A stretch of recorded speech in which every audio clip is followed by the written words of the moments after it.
Hello, ರಮೇಶನ್ ಮನೇಲಿರೋ ಕೋಳಿ ಸುರೇಶನ್ ಮನೆಗೆ ಹೋಗ್ಬಿಟ್ಟು ಮೊಟ್ಟೆ ಇಕ್ಕುತ್ತೆ.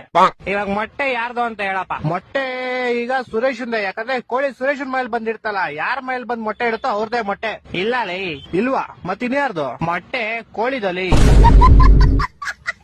ಈಗ ಒಂದ್ ಆನೆ ಈಜಾಡ ಕೆರೆ ಒಳಗ್ ಹೋಗುತ್ತೆ, ಆಚೆ ಹೆಂಗ್ ಬರುತ್ತೆ?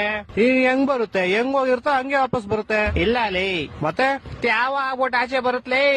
ಹೊಟ್ಟೆ ಎಷ್ಟು ಉರ್ಸ್ತಾವ್ರೋ ಆ ಭಗವತ್ನ ನೋಡಿದ್ರೆ. ಒಬ್ಬ ಹುಡುಗ ಪ್ರತಿ ವರ್ಷ ಅವ್ನ್ ಬರ್ತಡೆಗೆ ಉಂಡಿಗೆ ₹1 ಆಗ್ತಿದ್ನಂತೆ.